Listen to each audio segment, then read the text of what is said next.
Je vais passer maintenant à des questions un peu plus personnelles. Pouvez-vous vous présenter vous-même en quelques mots? Qu'est-ce que je vous dise, moi je suis marié depuis 43 ans. Nous avons 8 enfants, bientôt 21 petits-enfants. Voilà, je crois que en fait, c'est l'essentiel de ce que j'ai fait dans ma vie. Sinon, je suis philosophe de formation. Je ne suis pas théologien, hein. Même si j'ai fait des études de théologie, mais fondamentalement, je suis philosophe. Et puis, les hasards de la vie, mais vous savez bien que souvent on appelle le hasard la volonté de Dieu qu'on ne sait pas discerner. J'ai fini par ne travailler que sur la question de la théologie du corps depuis à peu près 25 ans. Voilà. Et comment avez-vous rencontré la théologie du corps de Saint Jean-Paul II? Je l'ai rencontré très tôt, j'ai eu de la chance. Je l'ai rencontré très tôt au cours de mes études de philosophie et théologie, à travers certains de nos professeurs, notamment le premier, à avoir discerné que dans cet enseignement auquel personne ne faisait attention à l'époque, hein. Quand je dis pendant les études de philosophie, c'était dans les années, fin des années 70, tout début des années 80.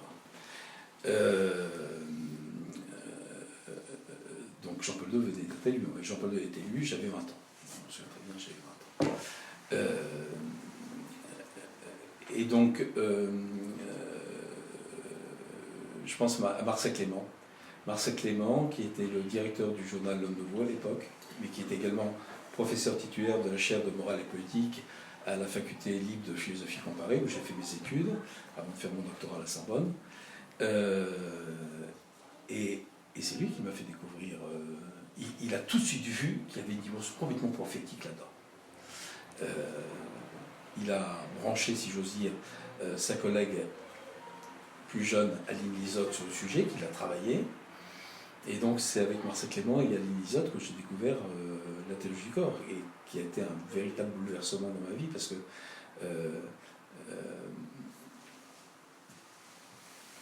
j'avais pas compris ce que c'était que le mariage.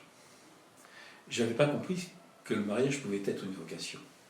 Je n'avais pas compris que le mariage, surtout, devait être une vocation à la sainteté. J'ai l'impression que c'était la voie, vous voyez, la voie seconde, quoi, la voie accessoire, que la voie, c'était la voie religieuse, et comme c'était pas pour moi, j'étais un peu mal pris, comme disent les Canadiens. Et là, j'ai découvert que le mariage pouvait être une vocation à la sainteté.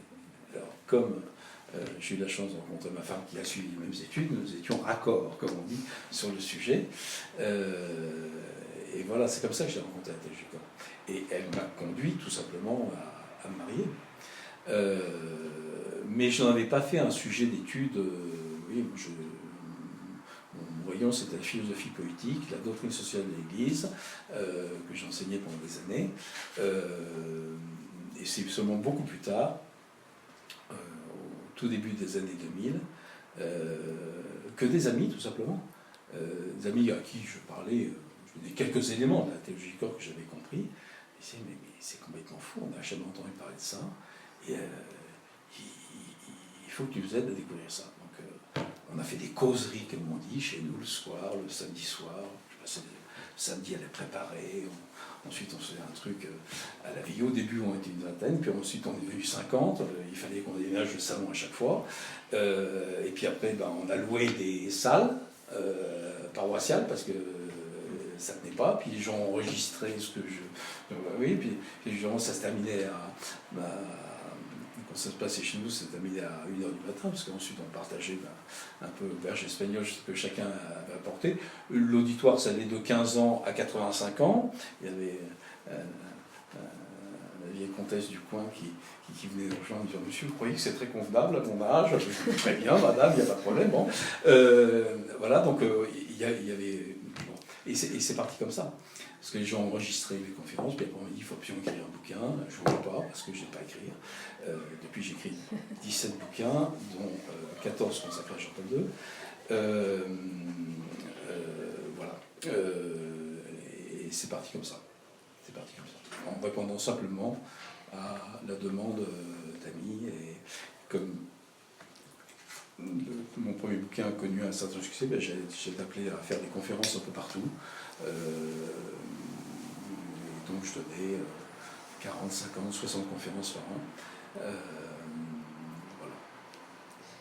Alors vous dites que la découverte de la théologie du corps vous a conduit à vous marier. Est-ce qu'avant vous envisagiez le sacerdoce ou la vie religieuse? Bah, de manière très théorique, hein, parce que moi ce que je voulais, j'avais le désir dans le cœur que, vous voyez, moi j'étais formé par le scoutisme, servir, quoi. Je voulais que ma vie serve à quelque chose de grand et de beau. J'ai même été tenté par une carrière artistique, musicale, parce que j'avais fait le conservatoire. Bon. Puis mon père spirituel m'a fait comprendre que je servirais peut-être mieux le Seigneur en faisant des études de philosophie que des études de musicologie. Bon. Donc j'ai laissé tomber le conservatoire. Et puis j'ai commencé la philosophie, vous voyez. Mais comment faire de ma vie quelque chose de grand, et je ne le voyais pas à travers le mariage, peut-être parce que j'avais des exemples de mariage très bien, mais je voulais quelque chose de plus, vous voyez, je voulais quelque chose de plus. Et moi, la vie monastique, j'aimais bien aller dans un monastère de temps en temps bénitain, mais il passait ma vie, je pète un câble. Ou alors, ils me donnent Père Abbé tout de suite, ils m'ont expliqué que c'était pas comme ça que ça se passe. Donc, prêtre en paroisse, ça ne me tentait pas du tout, puis je ne me sentais pas l'appel sacerdotal. Peut-être religieux, oui. Alors, le dominicain, ça va peut-être marcher, parce que comme je suis un peu bavard, peut-être que... Bon, mais à l'époque, ils m'ont expliqué que tout était permis chez les dominicains, tout. Sauf une chose qui était strictement interdite, c'est de vivre la règle dominicaine. Vous voyez, on était à la fin des années 70, donc ça ne vous motive pas tellement. Et donc voilà, et c'est pour ça que je vous dis que lorsque j'ai découvert dans la théologie du corps qu'il y avait vraiment un appel à la sainteté dans le mariage, et puis j'ai découvert aussi une dimension essentielle de Vatican II, qui était l'appel à l'apostolat des laïcs, que les laïcs étaient appelés à être des évangélisateurs, hein, et pas seulement les prêtres, les religieux, dont on dit les religieux de profession, dans tous les sens du terme, les professionnels de l'Église. Ça, j'ai découvert ça dans les feuillets de charité. Je me dis, ben voilà, bon, et comme j'en ai trouvé enfin une qui a accepté de vivre l'aventure avec moi, comme on dit dans les trucs de télé-réalité, ben voilà, ça fait 43 ans que nous vivons cette aventure, avec des hauts et des bas, avec des joies et des souffrances, comme toute vie, et on en rend grâce chaque jour. Voilà. Avez-vous eu l'occasion de rencontrer Saint Jean-Paul II lui-même? Une fois, dans le cadre d'une audience privée, enfin une audience privée où nous étions 80, hein, mais ça n'avait rien à voir avec la théologie du corps, c'est en 96, donc avant que je commence à travailler vraiment tout ça. Donc j'ai pas eu de rapport très particulier avec Jean-Paul II, enfin direct personnel, je veux dire. Je lui ai envoyé évidemment mon premier livre. C'est le secret d'État qui m'a répondu un petit mot très gentil en disant que cette dimension de l'enseignement du Saint-Père était tout à fait essentielle, que Saint-Père me remerciait de... Bon, très bien, mais pas plus que ça. Vous voyez, pas plus que ça. Et puis, remarquez bien, tous les ouvrages, alors j'aime pas le mot vulgarisation parce qu'il est vulgaire, mais des ouvrages de diffusion ou de divulgation, voilà, des ouvrages de divulgation sur la théologie du corps, qui sont ceux par lesquels j'ai commencé. Mais faire de la vraie divulgation, c'est très difficile. Parce qu'il faut proportionner sans déformer. Bon, c'est même plus difficile que d'écrire des ouvrages scientifiques. Tous ces ouvrages de divulgation, parce que je n'étais pas seul en publier, Christopher West, Jason Evert, Michael Weinstein, il y a eu, surtout aux États-Unis. Aux États-Unis, la théologie du corps est beaucoup plus connue et répandue que chez nous. Tout cela n'ont été publiés qu'à la toute fin du pontificat Jean-Paul II. Hein. Les tout premiers, c'est 2003. Et Jean-Paul II est mort en 2005, ça va faire bientôt 20 ans, le mois prochain, le 2 avril prochain.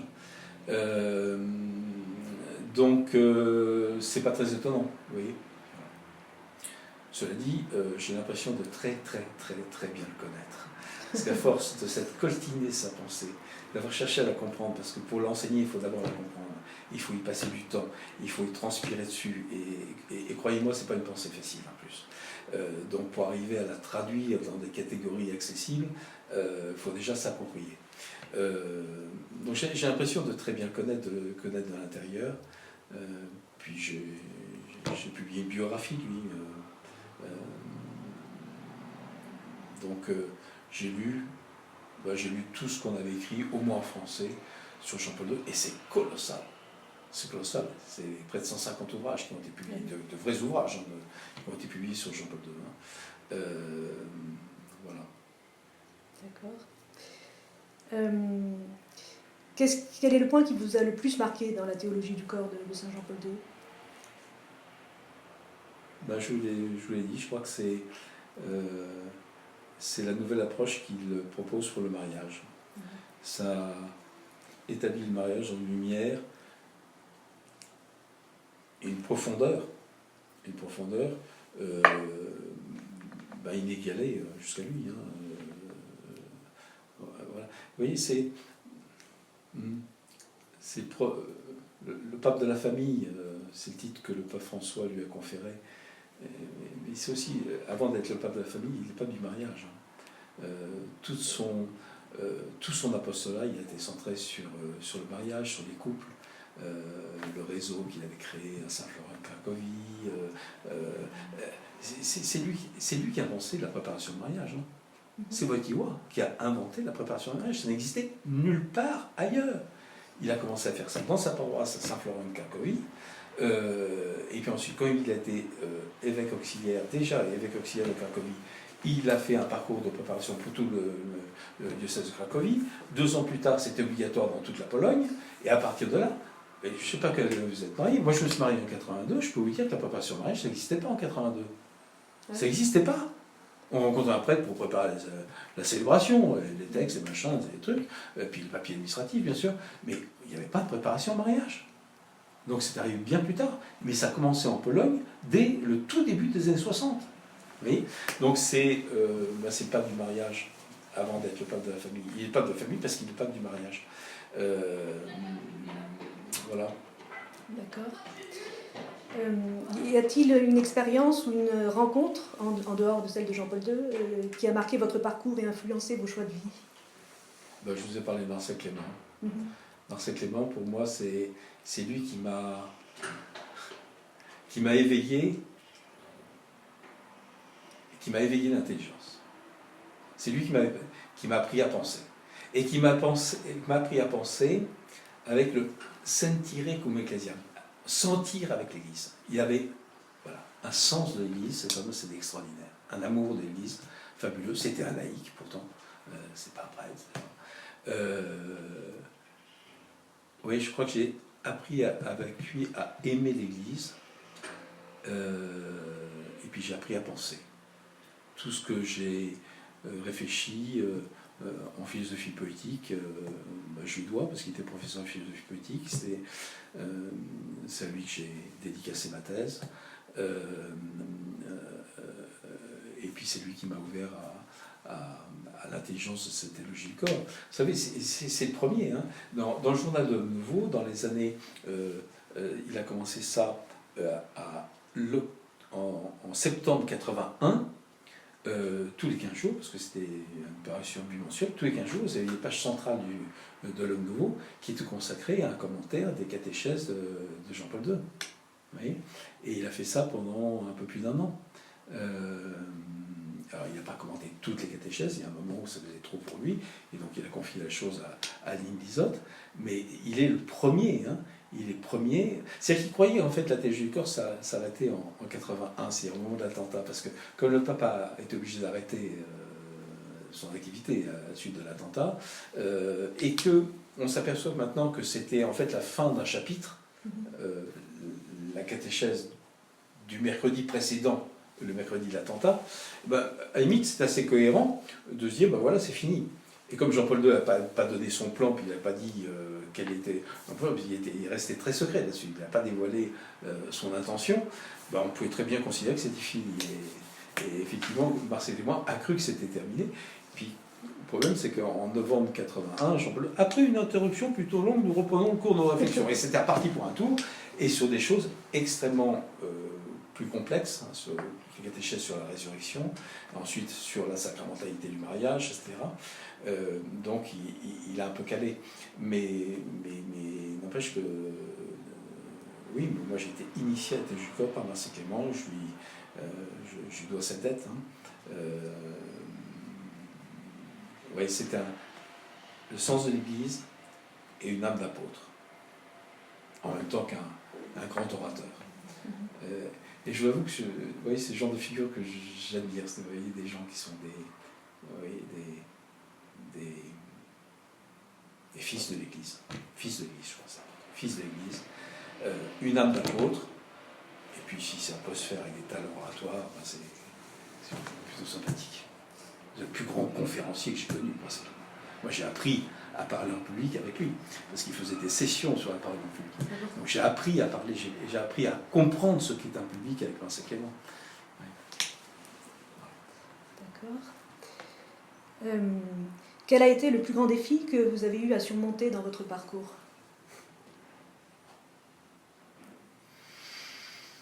Je crois que c'est arrivé à ce que j'ai très mal fait. Hein.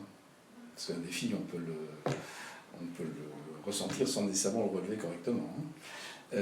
C'est d'arriver à conjuguer les exigences de la vie professionnelle d'un côté, parce que je crois que j'ai eu une vie professionnelle intense et riche, et puis les exigences de la vie familiale de l'autre.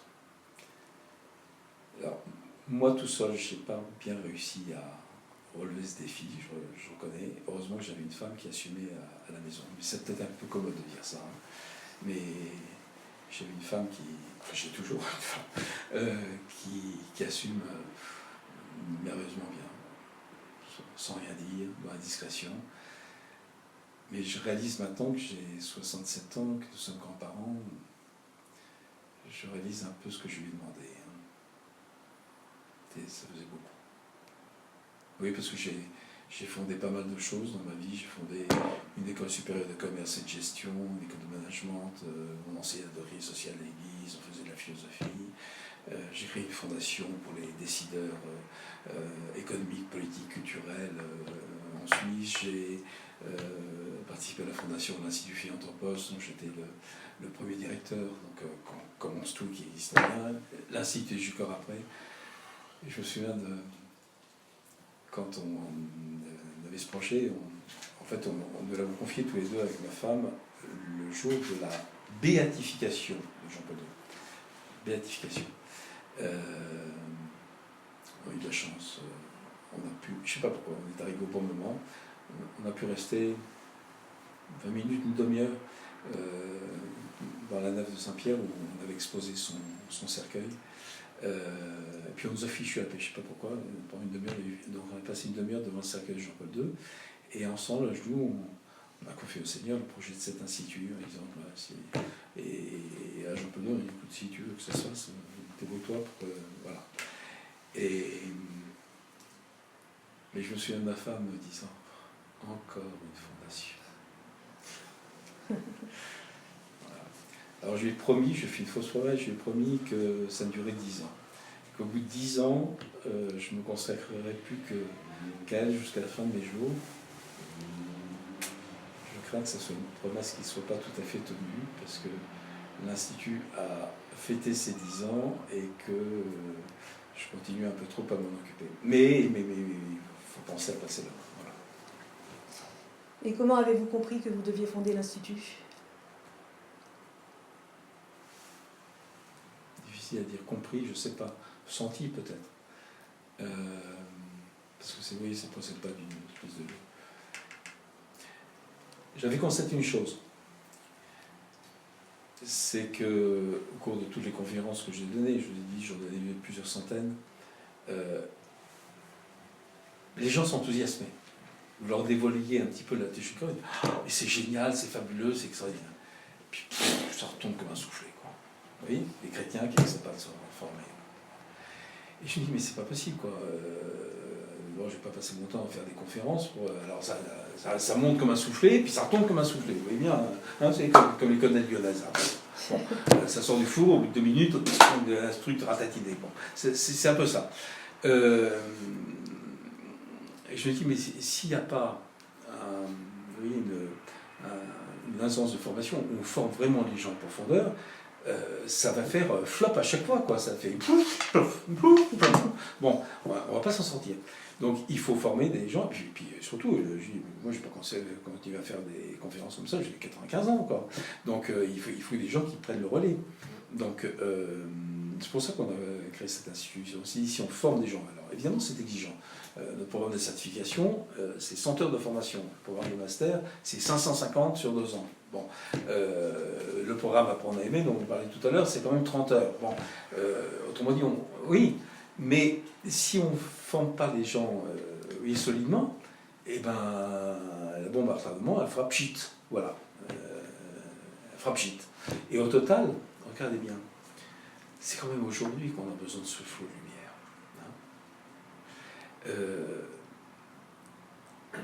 Et qu'on a besoin que des laïcs le portent, ce flot de lumière.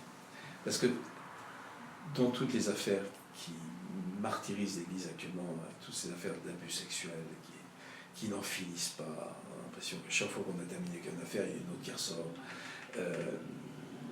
Et tout porte à croire qu'on n'a pas fini de nettoyer les écuries de Géassan. Bon.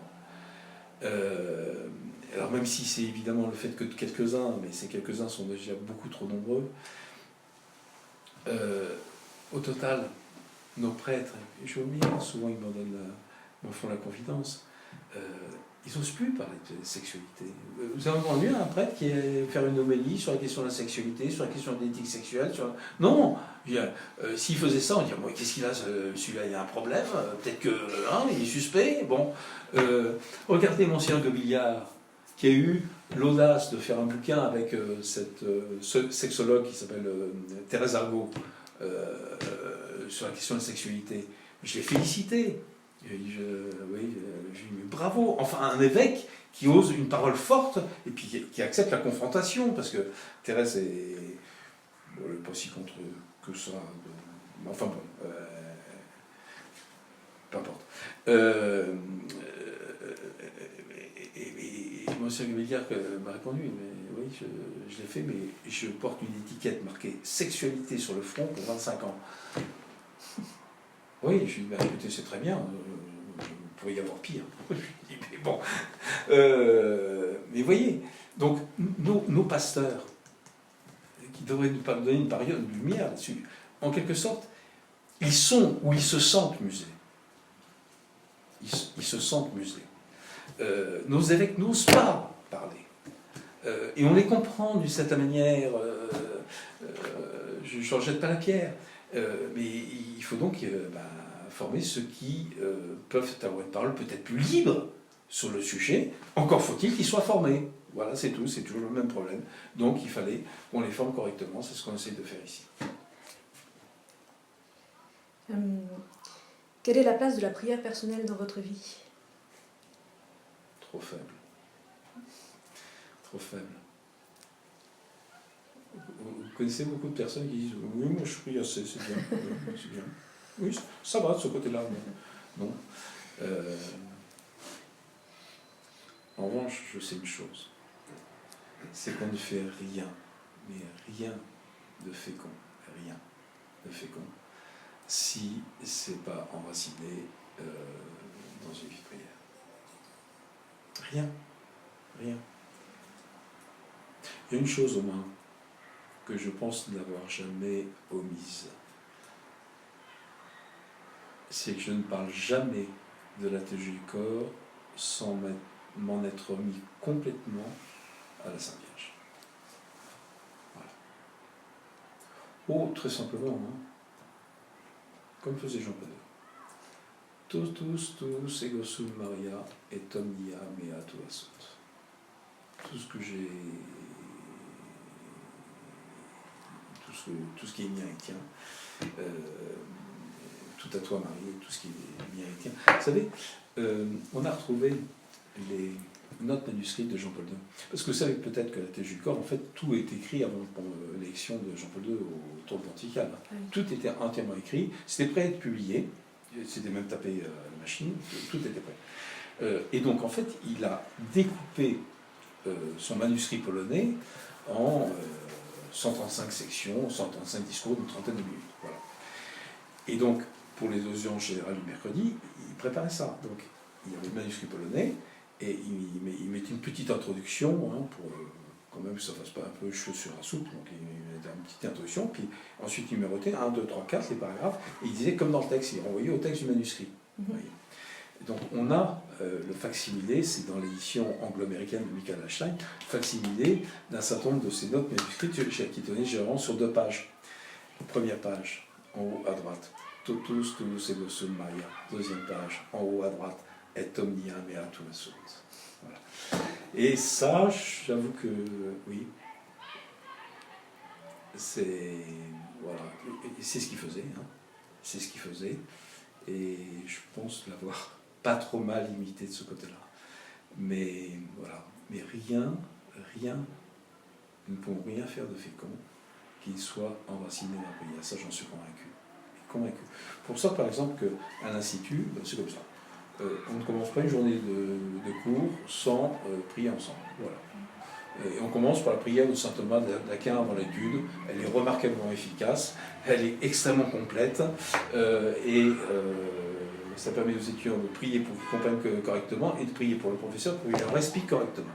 Voilà. Donc, et généralement, quand on a la chance d'avoir la messe célébrée sur place, donc on va à la messe tous ensemble et généralement, on comprend mieux. Voilà. Vous avez la messe tous les jours? Presque. Presque. Alors, je ne sais pas tous les jours, mais presque.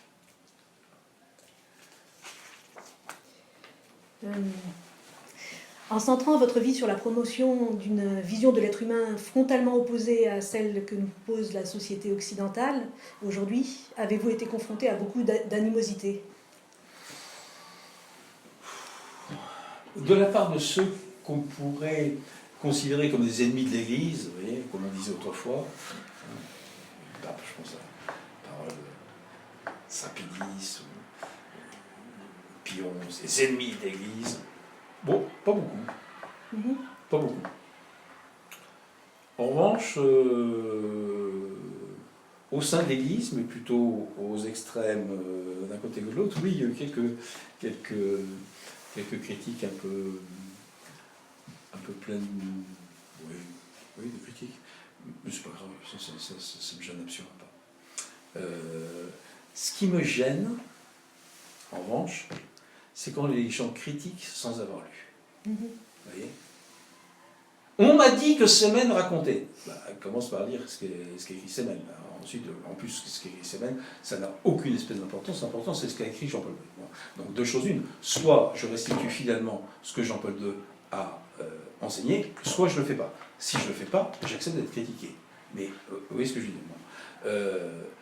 Vous savez, dans certains milieux ultra tradis, il y a cette espèce de dictature de qu'est-ce qu'il faut penser d'eux. Alors, on va à une conférence pour savoir ce qu'il faut penser d'un tel, ou ce qu'il faut penser de tel ouvrage. On commence par lire. Moi, quand on me dit, mais qu'est-ce qu'il faut penser d'eux ? Je dis, pensez par vous-même. Faites un petit effort. Vous voyez ? Qu'est-ce qu'il faut penser d'eux ? Lisez le bouquin.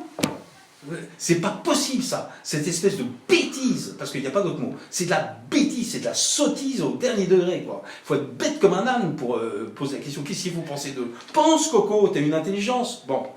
Alors, ça me fâche. Donc, vous voyez, quand j'entends certaines conférences dire « Ah, mais Semen raconte, on me dit que Semen raconte. » D'abord, prouve-le, cite, et puis ensuite, on verra. Hein, bon. Alors ça m'agace prodigieusement. En revanche, je suis admiratif. Lorsque des personnes qui sont très éloignées par exemple, de ce que j'enseigne, et j'espère n'enseigner que ce qu'enseigne l'Église, prennent le temps de venir écouter. Il m'est arrivé une fois comme ça, en Suisse, je faisais une conférence à Lausanne sur la théologie du corps, et je vois débarquer 3 abbés en soutane. Généralement en Suisse, 3 abbés en soutane, on sait qu'ils viennent d'un petit village du Valais qui s'appelle Écône. Bon, c'est le cas. Ils arrivent bien en avance, comme des bons Suisses, bien à l'heure. Alors, repoussoir, c'est complètement dingue. Ils sont mis au premier rang, ils étaient tous les 3 en brochette, personne à leur droite, personne à leur gauche, les gens étaient derrière. Ah, quand même, les cocos, ils avaient fait 3, hein. Ensuite, ils se sont présentés, abbé Intel, le professeur d'histoire des livres, abbé Intel, le professeur de théologie morale, puis l'abbé Intel, c'était le professeur de je ne sais plus quoi, de sacramentaire. Bon. Bon, donc ils venaient pour... bon. Ils ont posé des questions, alors bon, j'ai été malin, hein. J'ai mis un peu de latin, j'ai évoqué saint Thomas d'Aquin, enfin j'ai mis des trucs qui n'étaient pas prévus dans la conférence, bien sûr. Bon. Et puis à la fin, on a discuté. Et ils avaient fait à 3 quand même quelques... pour écouter un cochon de laïc parler de théologie, généralement ça ne se fait pas dans ces milieux-là. Hein. La théologie, un laïc n'enseigne pas la théologie. Bon. Et puis on a discuté, ils sont tous repartis avec les 135 catéchèses, les 1,350 kg de papier chacun sous le bras. De Jean-Paul II. De Jean-Paul II, oui. Alors j'aurais fait cadeau, bien sûr. Mais au total, alors c'est peut-être dans l'enfer de la bibliothèque d'Écône. Vous savez ce que c'est que l'enfer d'une bibliothèque? C'est là où on met les ouvrages qui sont pas peu recommandables, voire mis à l'index autrefois. Mais vous voyez, ça je trouve ça bien. Ça je trouve ça bien. Ensuite, s'ils me critiquent après, moi ils me critiqueront sur des choses que j'ai vraiment dites ou que j'ai vraiment écrites. Mais c'est les condamnations a priori comme ça, c'est... Commencez par lire. Là, il y a un dernier bouquin qui est sorti, critique sur la théologie du corps. Il est peut-être très bien intentionné, ce garçon. Il fait, je ne sais pas pourquoi, il était plus ou moins collaboré à la commission de la CIAS, là. Bon, il dit que Jean-Paul II ne parle pas de la violence sexuelle, etc. Et donc, comme il n'en parle pas, eh ben, on considère qu'il n'est pas contre. C'est comme argument. Moi j'ai lu son bouquin, mais visiblement il n'a pas lu toute la théologie du corps. Il l'a pas lu. Ou alors il ne l'a pas bien lu. Alors ça m'a rendu davantage, surtout qu'en plus ça fait un succès libéri, c'est en tête des ventes pendant 15 jours, 3 semaines. Ouais. On dirait, maintenant on n'en parle plus. Mais vous voyez, moi je veux bien toute espèce de critique, c'est pas grave. Mais des critiques d'abord qui sont droites, c'est-à-dire qui procèdent d'une véritable interrogation de l'intelligence, qui ne sont pas des critiques a priori, mais qui se fondent sur vous avez écrit que, bon, très bien, et dans une attitude véritablement de dialogue et d'échange, parce que c'est ça, c'est constructif, sinon ça ne sert à rien, quoi. Alors, il y a 2 catégories de personnes dans l'Église qui n'aiment pas la théologie du corps. Il y a les ultra-tradis, qui considèrent que mettre le corps dans l'image de Dieu, c'est quasiment blasphématoire. Bon, ils n'ont pas bien compris, parce que s'ils avaient bien lu, peu importe, voilà. Alors peut-être que certains ouvrages de vulgarisation n'ont pas été très habiles sur certains trucs. Il y a eu des caricatures qui ont été faites, bon, peut-être. Et puis surtout, ils ne veulent pas de la théologie sacramentaire du mariage, parce que pour eux, parler de vocation de mariage, ou juste dans un sens analogique, mais il n'y a que de vocation que sacerdotale religieuse. Vocation de mariage, peut-être dans un sens très analogique, mais ce n'est pas vraiment une vocation, c'est tout simplement une réponse à un appel de la nature. C'est pas complètement faux sur un certain rapport, mais voilà. Donc ils considèrent que ça survalorise la vocation au mariage, et par conséquent ça distrait les vocations. Ça ne contribue pas à remplir le séminaire. Bon. Donc, et puis les autres, parce qu'ils disent humanité, l'oripeau d'humanité, etc. On a réussi à enterrer ça, on s'est libéré d'humanité, on a réussi à faire en sorte que ce soit des gros mots dans l'Église. Aujourd'hui, il y a encore 2 gros mots imprononçables dans l'Église, c'est humanité, enfin ça en fait 2, mais, et puis veritatis splendor. Donc ça fait 4 gros mots. L'encyclique de Jean-Paul II sur les fondements de la morale, ça, on n'en veut pas. Bon, c'est un peu idiot, c'est comme ça. Donc ceux-là, ils ne veulent pas d'adultes du corps parce qu'ils ne veulent pas que ce soit une manière de réintroduire la dimension moralement contraignante d'humanité qu'on s'est ingénié à évacuer. Bon, en gros, ces extrêmes, ils ne sont pas d'accord. C'est pas un critère de vérité, mais enfin, ça montre qu'il doit y avoir un certain équilibre dans cette pensée, quoi. Si elle est refusée par les extrêmes, c'est plutôt bon signe. Vous voyez, ça suffit pas, hein, mais c'est plutôt bon signe. Il y en a qui disent aussi que Jean-Paul II cantonne la femme au rôle d'épouse.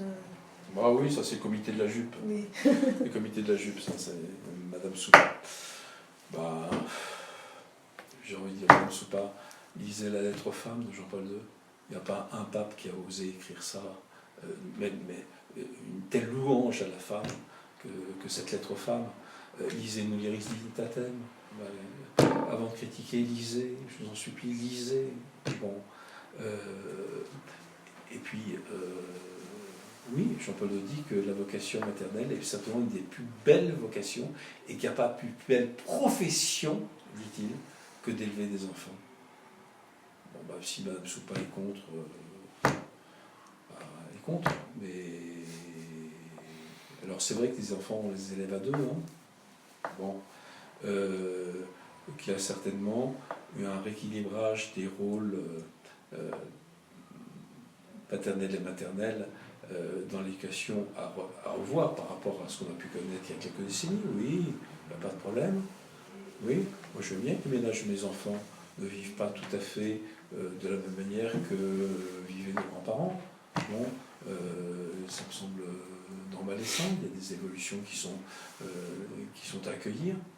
Bon, mais dire que Jean-Paul II humilie la femme, excusez-moi, il n'y a pas de pape qui a plus exalté le mystère féminin que Jean-Paul II. Et aller lire le théâtre de Wojtyła, dans Rayonnement de la paternité, en fait c'est Rayonnement de la paternité-maternité. Il y a des lignes de fulgurance poétique et mystique extraordinaire. Donc, Mme Soupa, allez lire. Je suis lisez avant de critiquer. Je veux bien vous critiquer, mais lisez. Bon, voilà. Vous arrive-t-il d'être découragé devant l'évolution de la vision de l'être humain dans notre société? Absolument pas. Surmotivé plutôt. Surmotivé, c'est autant de défis à relever. Mais l'Église, pendant 20 siècles, elle n'a pas arrêté de relever des défis. Mais regardez, par rapport à la culture ambiante, dans les premiers siècles de l'Église, c'était la lutte contre le manichéisme. Incroyable. Les chrétiens étaient considérés comme ceux qui exaltaient le corps. Philos maton genos, dit c'est ce peuple qui aime le corps, les chrétiens. Autrement dit, dans un contexte, vous voyez, on s'est battu contre le néoplatonisme, avec son mépris du corps, etc. Lisez les pères de l'Église, c'est incroyable. Donc on s'est battu là-dessus. On s'est battu pour la liberté de consentement dans le mariage, alors que c'était imposé par les familles. Donc l'Église n'a pas cessé de se battre contre un environnement culturel qui ne lui était pas nécessairement favorable, c'est le moins qu'on puisse dire. Alors quelquefois, elle s'est laissée un peu contaminer par cet environnement culturel, parce que c'est pas facile. En quelque sorte, l'Église ne vit pas dans un vase clos stérilisé. Hein. Évidemment qu'elle est en prise avec le monde, donc le monde a une influence. Bon, mais si vous relisez toute l'histoire de l'Église, c'est une histoire de combat. Alors qu'aujourd'hui, ça soit le combat contre le transhumanisme, contre l'idéologie du gender, etc. Ben allons-y. Mais comment dire, on serait fondé à avoir peur ou être gêné si on manquait des ressources. Mais on a des ressources fabuleuses. Fabuleuses. On me l'a reproché. Je dis, l'Église a des clés.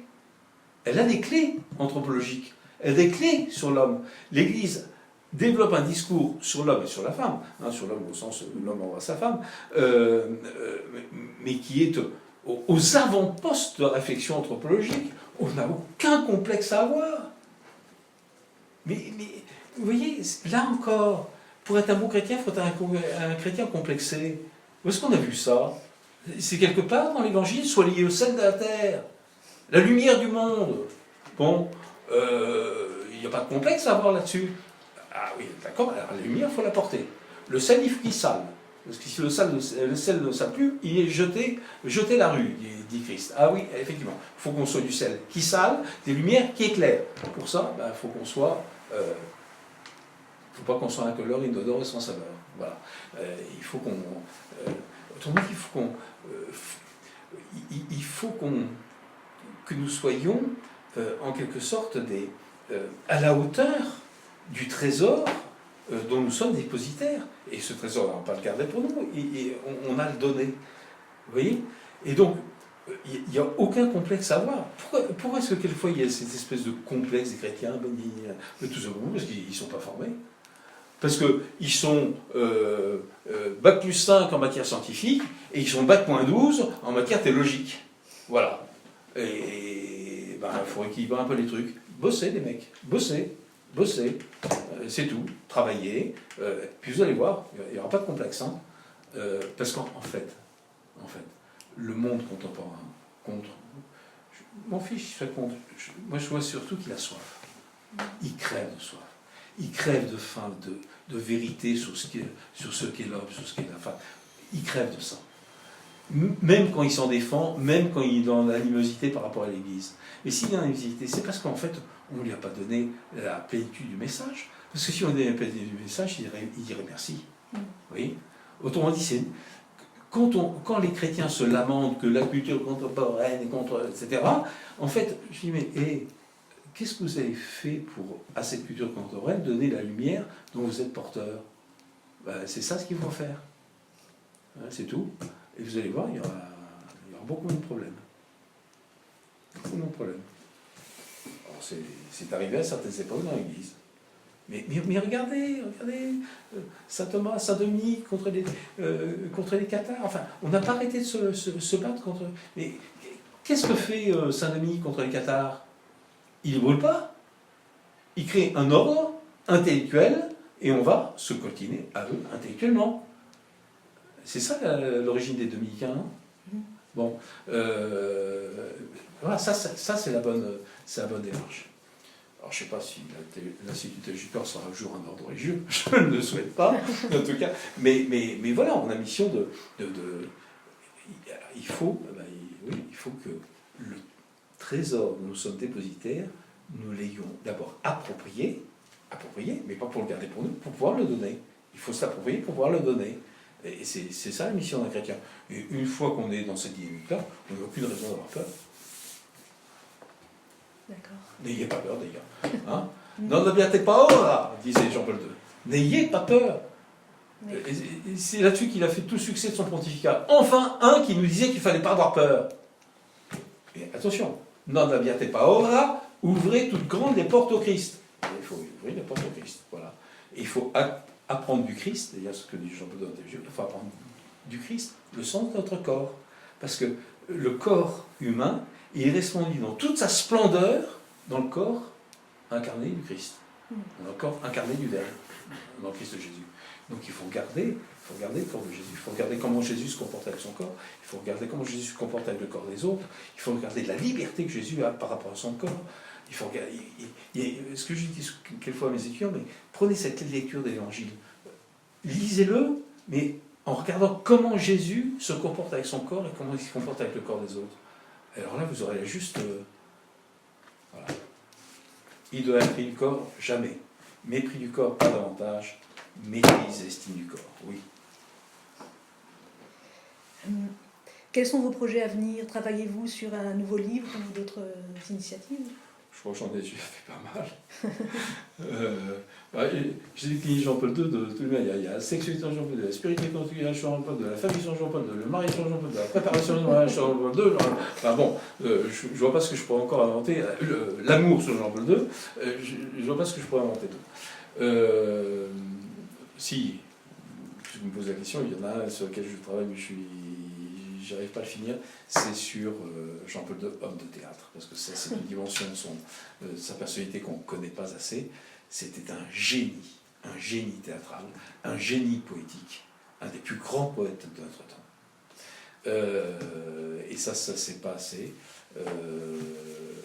J'ai publié une traduction qui n'avait jamais été sorti de la Pologne, de sa dernière pièce, sa troisième grande pièce, Rayonnement de la paternité. Ça n'a jamais été publié en dehors de la Pologne. C'est prodigieux. C'est prodigieux. Autrement dit, c'est un génie, tous azimuts. Cet homme, ce pape, c'était un génie. Il va nous falloir des décennies pour intégrer ça. On dit, ah ben Jean-Paul II, c'est plus d'actualité. Ben, si, vous demandez, je veux bien que Jean-Paul II soit dépassé, enfin, excusez-moi, il y a un principe de bon sens, c'est qu'on dépasse que ce qu'on a rejoint. Alors commençons par le rejoindre, puis ensuite on pourra parler de le dépasser. Hein. Mais avant de le rejoindre, je crois qu'il y a du travail à faire. Hein, parce que c'est un génie. C'est un jour ce que m'a dit le Monseigneur Hauser, qui est l'évêque de Varsovie. Il m'a dit, il faudra un siècle pour s'approprier Jean-Paul II. Bon, donc il y a encore du boulot. Ça fait que 20 ans qu'il est mort. Quel est votre passage biblique préféré et pourquoi?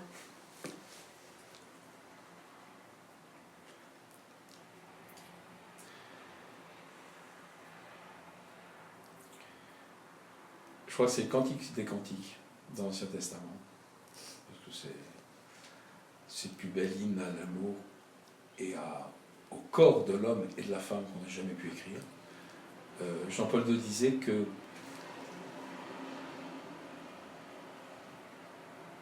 à l'image de Dieu, homme et femme, il les créa. C'était le prototype du Cantique des Cantiques. C'est en fait tout le Cantique des Cantiques, c'est le développement, c'est des variations, au sens des variations musicales, sur ce thème qu'on trouve dans la Genèse. Dieu créa l'homme, à l'image de Dieu, il le créa, mâle et femelle, homme et femme, il les créa. Voilà. Et on a tout le Cantique des Cantiques, sont autant de, toutes les strophes du Cantique des Cantiques, qui sont autant de variations musicales ou des déploiements. Jean-Paul II aimait plutôt des métaphores industrielles ou métaphores musicales, mais pas vraiment un grand musicien. Mais il a bossé dans l'industrie, alors on trouve des métaphores du type plateforme, prototype, structure portante, qui sont des catégories théologiques un peu surprenantes, mais bon, voilà. Donc il y a ça. Et puis ici, dans le Nouveau Testament, parce que je me souviens, nous avons fait un voyage retraite en Terre Sainte pour nos 25 ans de mariage, il y a déjà quelques temps. Et bon, il y a des sites très émouvants en Terre Sainte. Mais le site qui m'a le plus marqué, c'est, pour tout avouer, je ne sais pas pourquoi, je me suis écroulé en pleurs ce jour-là. Au bord du lac de Tibériade, c'est le lieu de la confirmation de Pierre. Quand Jésus a dit, Pierre, m'aimes-tu? Et ouais, je crois que c'est la parole dans l'évangile qui m'émeut le plus, parce que finalement c'est la question que Jésus nous pose à chaque instant, puis qu'il nous posera au dernier moment, c'est un moment de notre mort. C'est la seule question à laquelle il faut pouvoir lui répondre. Seigneur, tu sais tout. Tu sais bien que je t'aime d'un amour d'amitié. Hein. Jésus demandait en grec, et on lui demandait est-ce que tu m'aimes d'amour agapé, hein, et l'autre qui répond je t'aime d'amour d'amitié, philein. Hein, bon. Ouais. Finalement, c'est la seule question qui vaille, ça. Voilà. Au sujet du Cantique des Cantiques, d'ailleurs, Jean-Paul II dit de faire attention à ne pas interpréter le Cantique des Cantiques comme d'abord une métaphore spirituelle de la relation entre l'âme et Dieu, mais que c'est d'abord ça parle d'abord d'amour humain. Les deux, il dit les deux. C'est à la fois un poème mystique, et c'est dans ce sens-là d'ailleurs que l'a commenté par exemple Saint Bernard ou Saint Jean de la Croix. Et puis il y a la dimension érotique, mais au sens de l'érotisme intégral. C'est le plus grand poème érotique qu'on ait jamais écrit, mais c'est l'érotisme. Le problème de l'érotisme, c'est pas qu'on parle des choses du corps et de la sexualité, c'est qu'on en parle mal. Et en ce sens-là, le Cantique des Cantiques, c'est un érotisme intégral, dit Jean-Paul II, c'est que tout ce qui est dit, toutes les valeurs du corps et de la sexualité sont ordonnés aux manifestations du mystère de la personne. Vous voyez. Donc, oui, et c'est très éclairant d'ailleurs pour la vie conjugale, ça. Vous voyez, c'est que tout ce qu'il y a de grand, de spécial, d'unique dans le corps de l'autre, en fait, me dit le caractère unique de la personne de l'autre. Et donc, il est normal de célébrer le corps de son époux, le corps de son épouse, parce que à travers ce corps, je célèbre le mystère de sa personne. Vous voyez, ça, c'est la grande leçon du Cantique des Cantiques. C'est pour ça que il y a une pédagogie de l'amour qui est extraordinaire dans ce cantique. Quelle est la qualité que vous appréciez le plus chez les autres? Le courage. Le courage et le sens de l'engagement. Voilà. Le courage et le sens de l'engagement. Ça, c'est mon côté scout. Quelle est votre musique préférée? Ah, si vous m'engagez sur ce terrain-là, on n'a pas fini. Alors, il y a un instrument qui me bouleverse complètement, qui est celui que j'essaie de pratiquer un petit peu, qui est la guitare classique.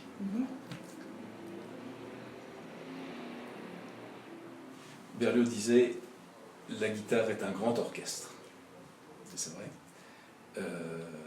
Et puis, il y a quelque chose de terriblement sensuel dans la guitare. On la tient sur son cœur, comme une femme d'ailleurs. Il y a plein de choses qui vont évoquer sur la forme de la guitare par rapport aux formes féminines. Enfin, c'est un instrument qui est prodigieusement difficile à apprivoiser.